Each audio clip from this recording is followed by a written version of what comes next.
Election കഴിഞ്ഞ് റിസൾട്ടും വന്ന് തോക്കേണ്ടവരൊക്കെ തോറ്റ് ജയിക്കേണ്ടവരൊക്കെ ജയിച്ചു.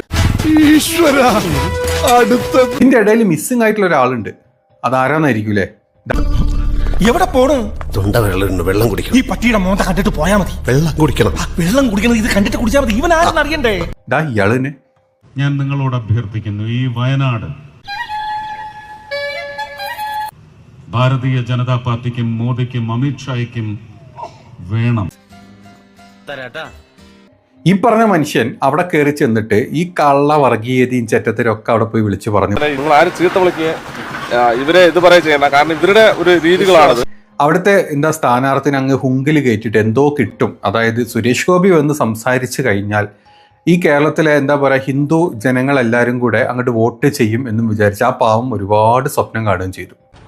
നീ പരീക്ഷണ ജീവിതം അവസാനിപ്പിച്ചിട്ട് എന്തെങ്കിലും ബുദ്ധിപൂർവ്വം ആകെ പോൾ ചെയ്ത വോട്ട് 9 ലക്ഷത്തിൽ ചില്ലാനും വോട്ടാ വയനാട്ടിൽ. നമ്മുടെ സുരേഷ് ഗോപിന്റെ സ്ഥാനാർത്ഥിക്ക് കിട്ടിയ വോട്ട് ആകെ 1,09,000 വോട്ടേ കിട്ടിയിട്ടുള്ളൂ. അപ്പൊ കെട്ടിവച്ച പൈസ പോലും തിരിച്ചു കിട്ടൂല. ഇക്കാര്യത്തിൽ എന്നോടൊരു നന്ദി പറച്ചിന്റെയോ കടപ്പാണ്ടിയോ ഒരു ആവശ്യമില്ല. എന്തൊക്കെ നമ്മൾ പറഞ്ഞാലും കഴിഞ്ഞ വട്ടം നമ്മുടെ ഗണപതി വട്ടത്തിന് 1,41,000 വോട്ടൊക്കെ കിട്ടിയിരുന്നു. അതിനേക്കാളും ഒരു 10-35,000 വോട്ട് താഴത്താണ് നമ്മുടെ ഇപ്പോഴത്തെ നവ്യ ഹരിദാസ് കിടക്കുന്നത്. ഇതിന് മാത്രം എന്ത് തെറ്റായി ചെയ്തത്? എങ്ങനെ കിടക്കാണ്ടിരിക്കും? ഇത്തവണ നിങ്ങൾ ഇവിടെ നിന്ന് തെരഞ്ഞെടുത്ത് അയക്കുന്നത് ഒരു MP ആയി ഒതുങ്ങുന്ന ആളെ ആയിരിക്കരുത്. അയക്കെന്തറ പ്രാന്താണ്.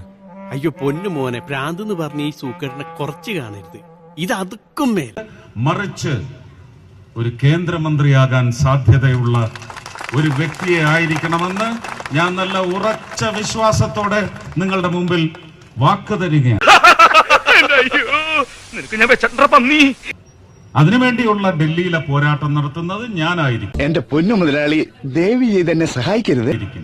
നവ്യെ ജയിപ്പിച്ചു വിടൂ, മന്ത്രിയാക്കി ഞാൻ തിരിച്ചു കൊണ്ടുവന്ന് തരാം. ഇവിടെ